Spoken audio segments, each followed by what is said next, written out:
Olá, sejam bem-vindos a mais um episódio do Apocalipse Revelado. O programa em que nós desvendamos capítulo a capítulo, versículo a versículo, símbolo a símbolo, todos os detalhes deste maravilhoso livro. É uma aventura, estamos aqui numa aventura a tentar desvendar o livro do Apocalipse e neste episódio vamos continuar a segunda visão de João, a visão sobre os 7 selos. Na semana passada já vimos o capítulo 4, o capítulo 5, onde vimos a cerimónia de recoroação de Cristo como Rei do Universo. Uma cerimónia muito interessante que nos mostra Cristo como Rei. Vimos também que na primeira visão nos é apresentado Cristo como nosso sacerdote e nesta segunda visão nos é apresentado Cristo como Rei. Na primeira visão vimos mensagens dirigidas às 7 igrejas, ou seja, ao povo de Deus ao longo de 7 fases da história. E nesta visão nós temos então uma mensagem dirigida não às igrejas, mas a toda a terra. Ele, como Rei nesta terra, está a dirigir a todas as suas criaturas nesta terra. Então esta mensagem dirigida à terra é nada mais, nada menos do que 7 fases de como iria ser a sociedade em geral durante a história. Para nós hoje isto é a história, na altura de João, isto era profecia. Nós vamos ver ao longo da descrição, vamos comparar com livros de história e ver exatamente o desenrolar da sociedade em geral ao longo destes últimos 2000 anos da história. Mas vamos olhar para o nosso quadro então. Nós estamos a percorrer então a estrutura da visão dos 7 selos. Vimos no último episódio então a cena introdutória que se passa no céu, em Apocalipse 4 e 5, onde vimos então a cena da recoroação de Cristo, quando ele ascendeu ao céu. E agora vamos ver a descrição profética, antes de vermos o primeiro intervalo, o segundo intervalo e a conclusão profética. Nesta descrição profética, que é o capítulo 6 de Apocalipse, temos então o abrir dos 6 primeiros selos. E vamos já ler então de seguida a abertura dos 4 primeiros, que estão todos relacionados uns com os outros. Vamos ver. Diz-nos o seguinte: E vi, quando o Cordeiro abriu um dos 7 selos, e ouvi um dos 4 seres viventes, dizendo numa voz como do trovão: Vem! E olhei e eis um cavalo branco, e o que estava montado nele tinha um arco, e foi-lhe dada uma coroa, e saiu vencendo e para vencer. Quando ele abriu o segundo selo, ouvi o segundo ser vivente dizer: Vem! E saiu outro cavalo, um cavalo vermelho, e ao que estava montado nele foi dado que tirasse a paz da terra, de modo que os homens se matassem uns aos outros, e foi-lhe dada uma grande espada. Quando abriu o terceiro selo, ouvi o terceiro ser vivente dizer: Vem! E olhei e eis um cavalo preto, e o que estava montado nele tinha uma balança na mão. E ouvi como uma voz no meio dos 4 seres viventes que dizia: Uma medida de trigo por um denário, e 3 medidas de cevada por um denário, e não danifiqueis o azeite e o vinho. Quando abriu o quarto selo, ouvi a voz do quarto ser vivente dizer: Vem! E olhei, e eis que um cavalo amarelo, em que o que estava montado nele chamava-se Morte, e a sepultura seguia com ele. E foi-lhe dada autoridade sobre a 4ª parte da terra, para matar com a espada, e com a fome, e com a peste, e com as feras da terra. Bom, temos aqui uma descrição profética carregada de símbolos. Nós vamos passar todo este episódio a desvendar cada um destes símbolos e a ver exatamente o que é que isto quer dizer. Estes foram os primeiros 4 selos abertos. Relembro que são 7 selos, são 7 mensagens, 7 períodos da história de como esta terra iria estar ao longo de vários séculos. E nós vemos aqui um cavalo branco, um cavalo vermelho, um cavalo amarelo e um cavalo preto. Realmente vemos aqui uma sequência um pouco estranha. Mas o que é que isto tudo quer dizer? Bom, ao contrário do que eu vou fazer em todas as outras visões, é que nós primeiro vamos à Bíblia e à história e tentar perceber o que é que tudo isto quer dizer, e eu vou fazer ao contrário hoje. E eu vou mostrar uma comparação que nos explica tudo isto e depois é que vamos ver realmente se isto está certo ou não. Pode ser? Então eu vou colocar um quadro no ecrã em que nós fazemos uma comparação entre o capítulo 6, os 7 selos, a visão dos 7 selos, e o capítulo 24, o capítulo do sermão profético, que Cristo proferiu pelas suas próprias palavras quando esteve nesta terra. Porquê? Porque se nós compararmos os 7 selos com 7 dos sinais de Cristo, que Cristo proferiu neste sermão profético, nós vamos ver que as peças se encaixam perfeitamente.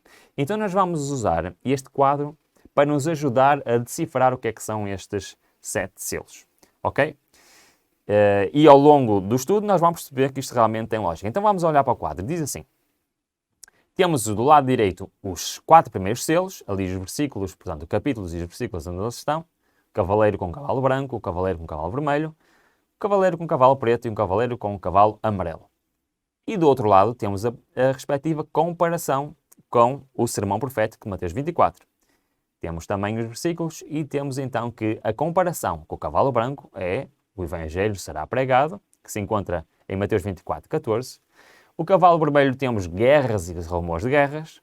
O cavalo preto temos então fomes. E o cavalo amarelo temos então pestes. Tudo sinais que Cristo disse de coisas que iriam acontecer. Agora, vamos esmiuçar isto e ver realmente se isto tem lógica o que nós estamos aqui a fazer. Para isso vamos olhar outra vez para o texto e vamos nos concentrar agora nos primeiros 4 versículos, está bem? Apocalipse 6, 1 a 4, que tem aqui muitos símbolos para nós entendermos. Vamos olhar, então, vemos que Cristo abriu o primeiro dos 7 selos, um dos seres viventes, ou seja, são 4 seres viventes, ou seja, 4 querubins que estão à volta do trono, e são eles que vão falando para João, um de cada vez nesta visão. E o primeiro falou e ele viu um cavalo branco. Alguém que estava montado em cima dele tinha um arco e tinha uma coroa e saiu vencendo e para vencer. Okay? Vamos nos concentrar então nisto. E vamos começar a ver o que é que são estes símbolos. Primeiro vamos começar por um arco. Ele tinha um arco na mão. O que é que quer dizer? Bom, Jeremias dá-nos essa resposta.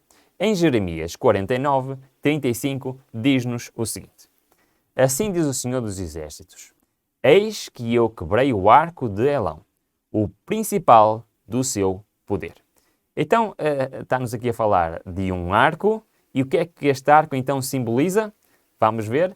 Vamos olhar para o nosso dicionário profético e vamos pôr exatamente o arco e o seu significado. Qual é o significado que nós podemos aqui ver? Vemos que significa poder. Então, este cavaleiro que está sentado no cavalo branco é alguém que tem muito poder. Muito bem. O que é que ele tem mais? No texto, o que é que nos diz? Tem também uma coroa. Bom, todos nós sabemos o que é que significa uma coroa, mas vamos à Bíblia ver o que é que isto significa. Diz-nos assim em 2 de Crônicas: então tiraram para fora o filho do rei e pondo-lhe uma coroa e o testemunho o fizeram rei. E Jeiai e seus filhos o ungiam e disseram: viva o rei! Então o que é que significa coroa nesta linguagem profética? Significa aquilo que todos nós sabemos o que significa, não é? Nós, quando vemos a imagem do rei sentado no seu trono com uma coroa na cabeça, a coroa é um símbolo, não é nada mais. Não é a coroa que dá poder ao rei, é um símbolo. E isto é recorrente no livro do Apocalipse. Nós temos símbolos. E ao usar a coroa, está a usar exatamente isto. Significa um rei ou um reino, um poder político ou às vezes até político ou religioso neste mundo. Continuando então com o nosso texto, nós olhamos e vemos que este personagem, além de muito poderoso, é um rei. Quem é que acabou de ser coroado como rei? Na introdução, quem é que foi coroado como rei? Jesus Cristo.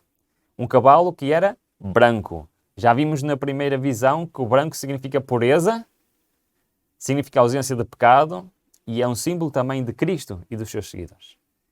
Então quem é que está aqui simbolizado? Realmente está simbolizado Cristo. Está simbolizado o cristianismo.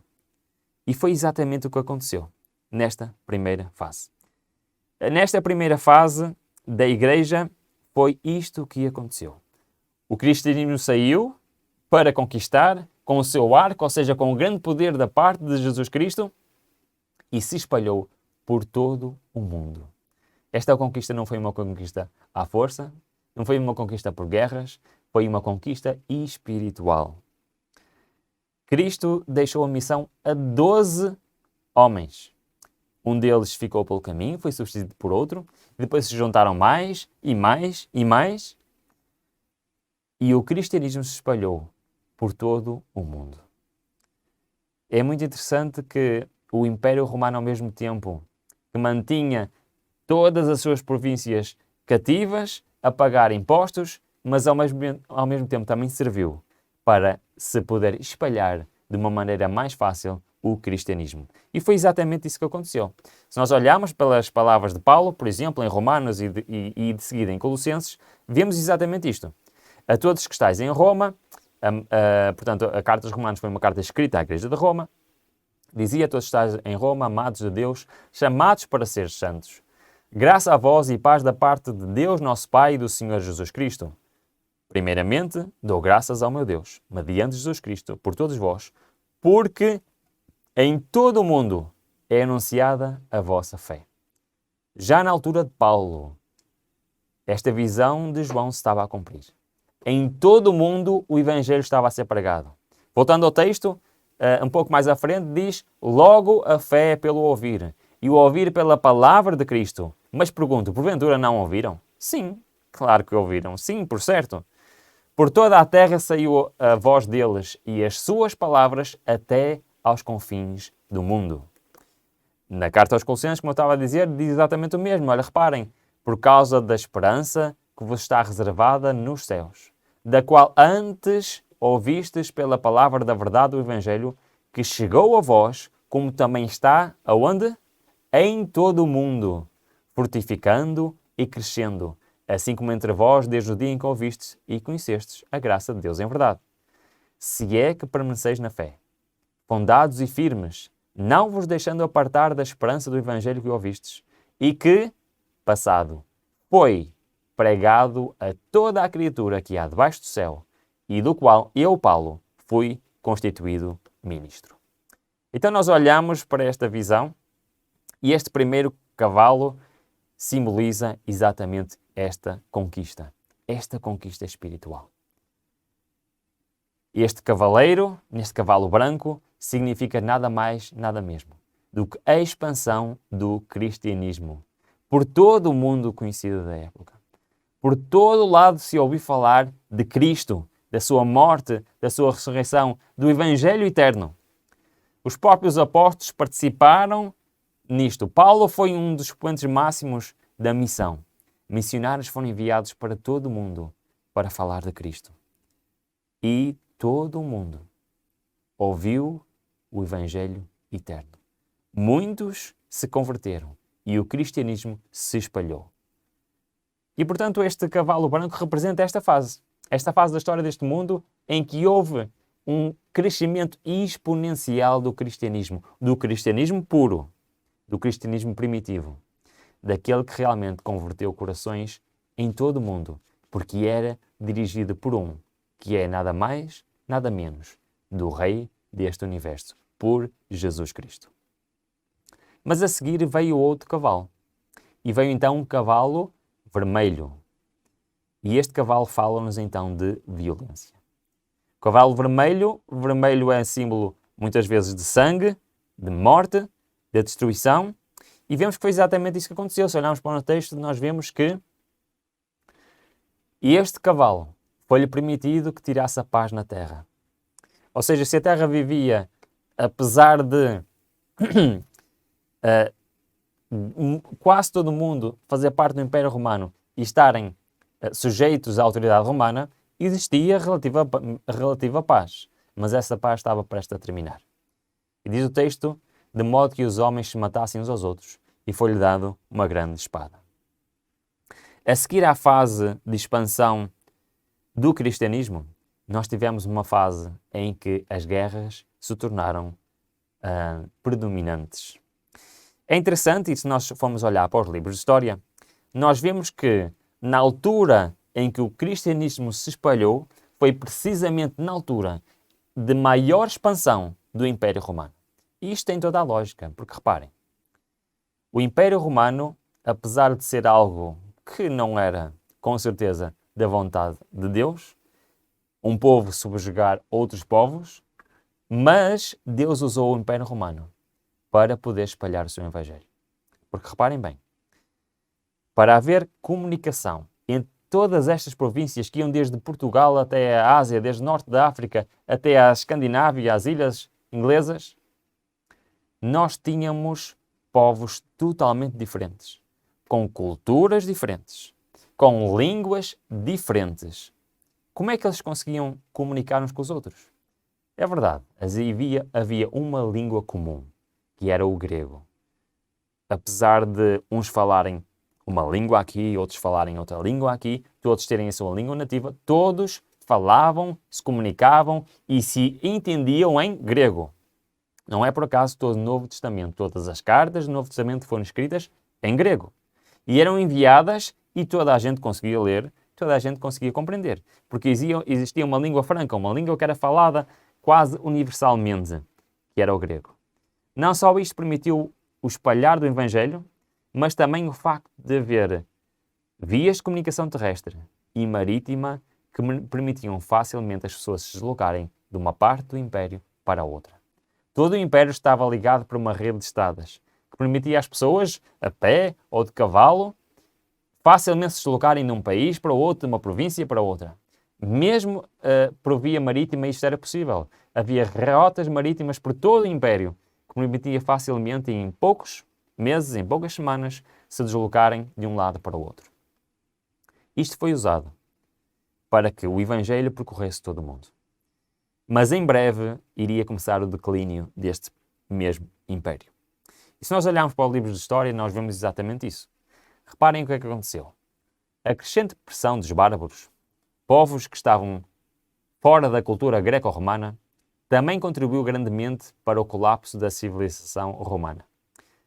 As datas revelantes incluem o ano de 117 d.C., quando o Império estava em sua maior expansão territorial, e a adesão de Diocleciano em 284. Ou seja, nos primeiros séculos, que foram os séculos da expansão do cristianismo, foram também os séculos em que maior expansão tinha o Império Romano.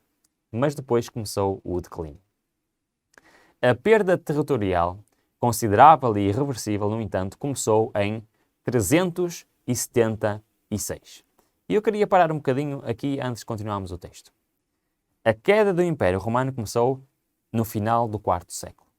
Reparem que isto coincidiu quando, logo após aquilo que vimos na visão anterior, houve a junção de quê? Da Igreja Cristã Primitiva com a Igreja de Roma, que trouxe a corrupção à Igreja Cristã.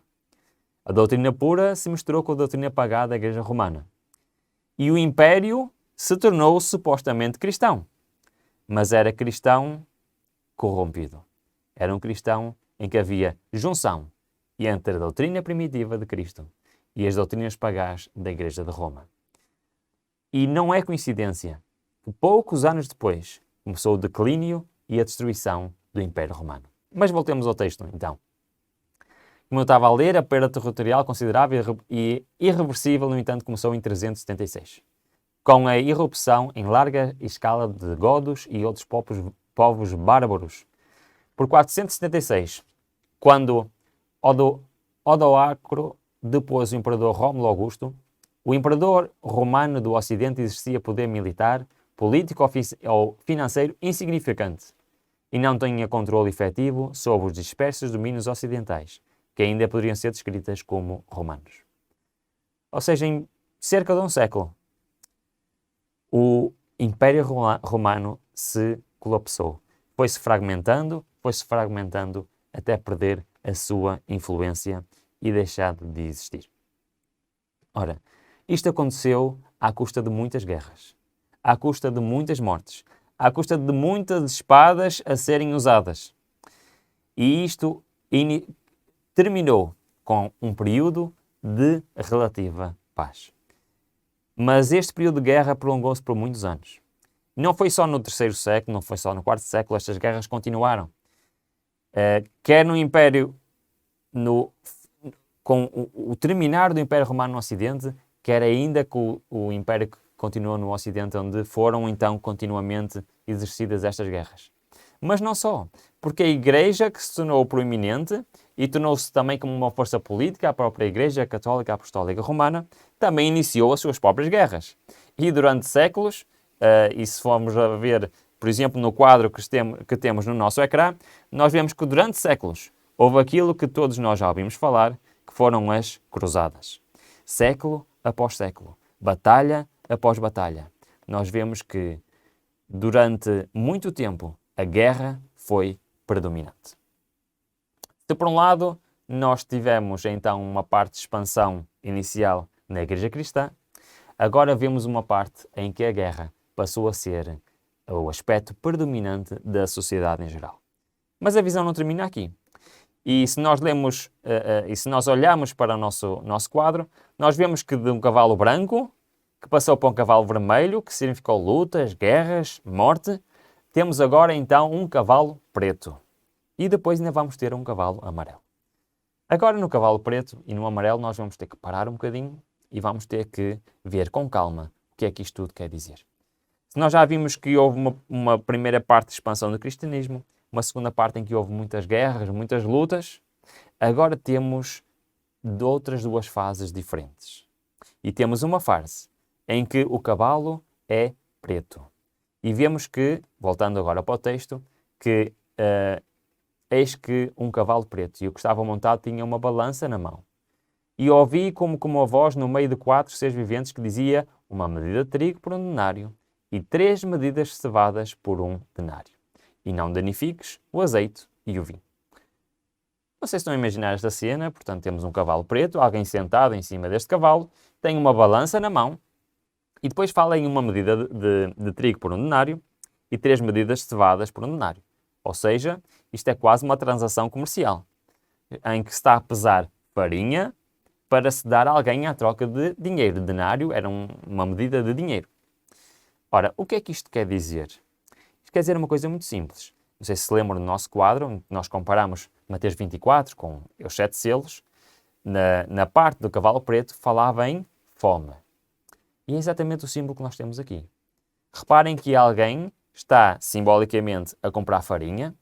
Farinha era e continua a ser com que as pessoas fazem o pão, e o pão era um símbolo de alimento, sempre foi em toda a Bíblia um símbolo de alimento, quer alimento físico, na sua literalidade, quer alimento espiritual.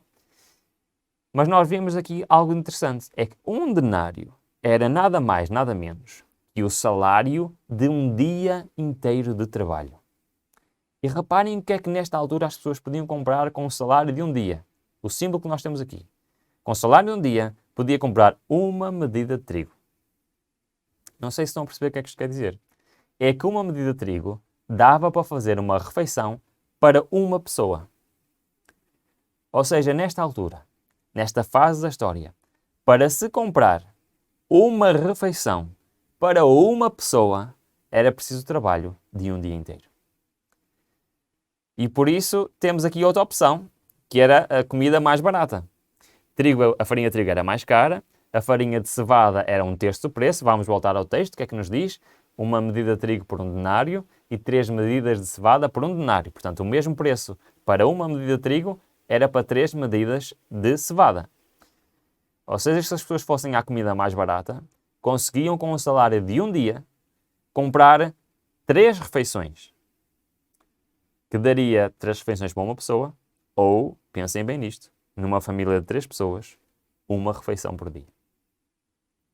Está-nos claramente aqui a mostrar que seria uma época de extrema pobreza, em que as pessoas mal tinham como sobreviver. Estamos a falar aqui de uma época em que existiam 3 classes. Existia a nobreza, os reis, os nobres, que eram ricos.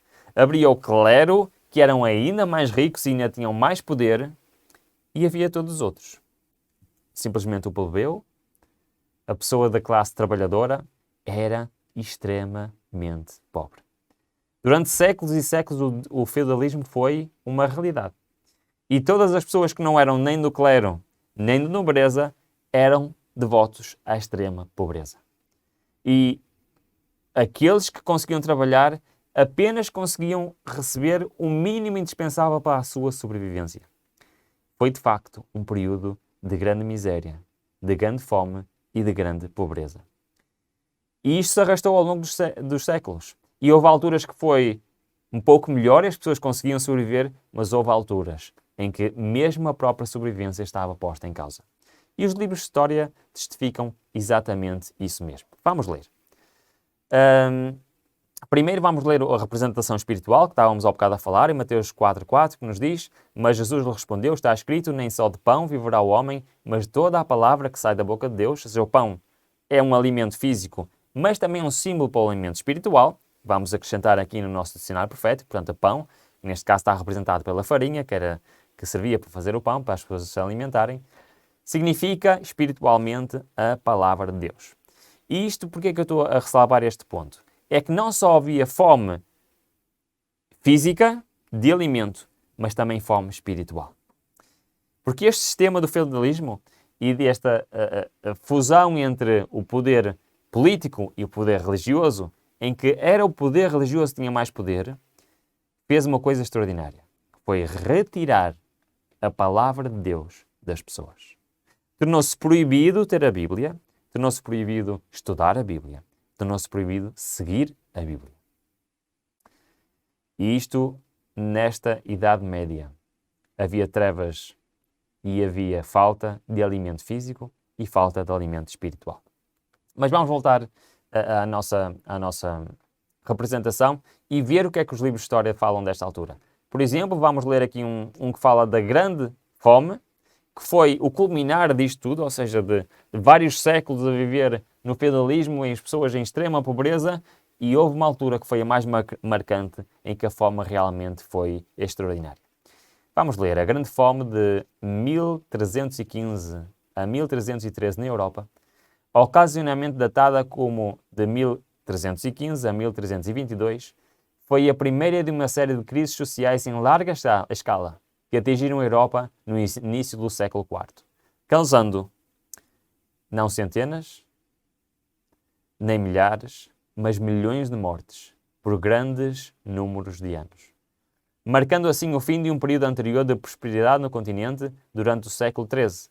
A Europa não se recuperou totalmente até 1322. Vemos realmente isto a acontecer na história. Períodos de fome, períodos em que realmente na Europa as pessoas viram mesmo o básico serem privado delas. É muito interessante que, como vimos também na visão anterior, que o centro da visão é sempre na Europa. Pelo menos até uma determinada fase, a visão está a relatar como é que a sociedade estava na Europa. E como vimos, exatamente como a primeira visão, quando chegamos ao século XVIII, o centro da visão passa da Europa para a América do Norte. Vai ser assim ao longo de todo o livro de Apocalipse. Mas voltando então ao nosso texto e indo agora para o cavalo amarelo, a quarta visão, já vimos que o primeiro simbolizava a expansão da Igreja Cristã, o segundo as guerras que se sucederam na queda do Império Romano e depois nas guerras também religiosas. Vemos agora aqui períodos de fome que se intensificaram e que tiveram o seu expoente máximo no século XIV, e a seguir vem o cavalo amarelo, que nos fala de que não só, vamos ler o texto, foi-lhe dada autoridade sobre a quarta parte da terra para, primeiro, matar com a espada. Reparem que isto era a característica do cavalo vermelho. Mantém-se neste cavalo. Depois a fome era a característica do terceiro cavalo. Do preto. Mas agora, além de continuarmos a ter a espada, ou seja, continuamos a ter as guerras, continuamos a ter a fome, mas é acrescentado mais duas coisas. Peste e feras da terra. Vamos ver o que é que estes símbolos querem nos dizer. Em primeiro lugar, para nós compreendermos, vamos entender a peste como uma doença e a necessidade de cura.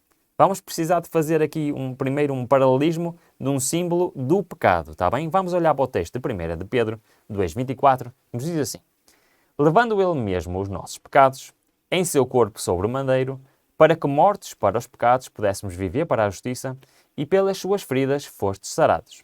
Ou seja, nós temos aqui que, simbolicamente, a cura vem para uma doença. E simbolicamente a cura vem para a doença do pecado. Então vamos acrescentar isto ao nosso dicionário profético e temos que uma doença, neste caso o texto Apocalipse fala-nos de peste, é um símbolo para o pecado. Doença física, doença espiritual. O pecado é uma doença espiritual. Ok, isto vai nos permitir compreender melhor o que é que aconteceu. É que logo a seguir, à época de maior fome da história na Europa, veio a época da maior peste, da maior doença da história da Europa. Diz-nos o seguinte, tem aqui 3 livros de história para a gente ler, que nos diz o seguinte. A peste negra foi a pandemia mais devastadora registrada na história humana, tendo resultado na morte de 75 a 200 milhões de pessoas na Eurásia, atingiu o pico na Europa entre os anos de 1347 e 1351. Estima-se que a peste negra tenha matado entre 30% a 60% da população da Europa. A população mundial continua a crescer desde o fim da Grande Fome, que acabámos de ler de 1315 a 1317, e da peste negra em 1350, quando chegou a 370 milhões. Ora, não sei se perceberam bem o que é que nós estávamos aqui a ler. É que juntando às guerras que se vinham a acumular, juntando à fome que se vinha a acumular, juntou-se então agora as pestes, as doenças. E a peste negra, que foi até hoje a maior pandemia da história do mundo, matou, estima-se, entre 30% a 60% de toda a população em todo o mundo. Nós olhamos para estes números e pensar que morreram 75 e 200 milhões de pessoas, de repente até não pode não parecer muito. Mas só existiam na altura cerca de 400 milhões de pessoas. Ou seja, temos uma percentagem enorme de pessoas que morreram. Já estão a imaginar em poucos anos a população mundial diminuir 50%? Foi isto que aconteceu no quarto século. Ao fim de vários séculos de lutas, de guerras, de fome, agora juntaram-se também as doenças. Então nós olhando para este nosso texto, nós vemos que o cavalo amarelo que chama-se morte foi não só algo novo, as doenças, mas também o juntar ao que já existia, à espada, à fome. Mas as doenças juntaram-se com outra coisa, as feras da terra. O que é isto das feras da terra? Vamos a Abacuque ver exatamente o que é que isto quer dizer. Diz o seguinte: pois a violência cometida contra o Líbano te cobrirá, e bem assim a destruição das feras te amedrontará. Por causa do sangue dos homens e da violência para com a terra, a cidade e todos que nele habitam. Então o que é que quer dizer as feras da terra? Quer dizer violência generalizada. Não era só agora guerras localizadas, de povos uns contra os outros, a violência tornou-se algo do dia a dia. A violência tornou-se algo normal na sociedade. E ao bocado eu li uma citação do livro de História sobre a Grande Fome, mas de propósito não li o resto. Vamos agora ler o resto que nos diz. Quando falava da Grande Fome na Europa, causando milhões de mortes, após as reticências diz-nos o seguinte: a Europa não se recuperou totalmente da fome, atenção, até 1322. Foi um período, reparem bem, foi um período marcado por níveis extremos de crime, doenças, mortes em massa e infanticídio. Houve consequências para a Igreja Católica, os Estados Nacionais, a demografia do continente, a sociedade europeia como um todo. Nós vemos que realmente isto mudou a sociedade por toda a Europa. E de facto, estes 4 cavalos, estas 4 fases marcaram a história da Europa durante muitos séculos. Primeiro a expansão do cristianismo. Depois o início das guerras. Depois a juntar às guerras veio o quê? Veio fome. Depois a juntar à fome veio as doenças. E depois um estado caótico de anarquia e de violência por toda a Europa. Não eram épocas muito interessantes para se viver. Foram épocas bem difíceis. E estas épocas difíceis foram o resultado de uma coisa apenas: voltar as costas a Deus. Voltar as costas à sua palavra, à sua lei de amor. A Bíblia era ignorada, a Bíblia era desprezada, o Deus da Bíblia era ignorado, era desprezado. As pessoas se diziam cristãs, mas não conheciam a Cristo. As pessoas diziam-se cristãs, mas só estavam preocupadas com violência, com o crime, com a morte e muitos apenas com a sobrevivência. E já ninguém olhava para as palavras que Deus deixou escrito. A Bíblia tinha sido proscrita, tinha sido proibida e, como vamos ver no próximo episódio, poucos ainda tinham acesso a ela. No entanto, temos aqui um aspecto que eu não posso deixar de frisar. E vamos terminar o estudo de hoje exatamente com este aspecto. É que se nós olharmos durante a visão do cavalo preto, do terceiro cavalo, o texto diz algo que eu não mencionei e que vou mencionar agora. Diz: não danifiques o azeite e o vinho. Isto era uma mensagem, na minha opinião, a mensagem mais importante destes 4 primeiros selos. É que apesar de todas estas lutas, guerras, fome, destruição, violência, doenças, não foi permitido danificar o azeite e o vinho. Bom, o que é que isto quer dizer? Vamos fazer um pequenino estudo para entender o que é que isto quer dizer. Vamos começar por Êxodo e pela palavra azeite. O que é que azeite simboliza, então, profeticamente? Diz-nos o seguinte: e especiarias e azeite para a luminária e para o azeite da unção e para o incenso aromático. Está-nos a dizer já 2 funções que o azeite tinha literais. Tinha azeite para iluminar, nas lamparinas era posto azeite para fazer de combustível, por exemplo, no santuário celestial, no candelabro era um azeite que era lá colocado para dar luz. E temos a outra função do azeite que era para unção. Ora, o que era isto da unção?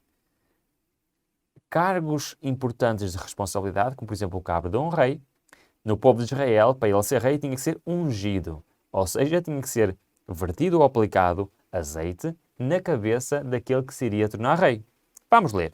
Em 2 Coríntios, diz-nos o seguinte: mas aquele que nos confirma convosco Cristo e nos ungiu é Deus, o qual também nos selou e nos deu como penhor o Espírito em nossos corações. Então, o que é que significa para nós hoje o ungir com azeite? Assim como antigamente um rei era ungido com azeite para ser rei, com o que é que nós hoje devemos ser ungidos?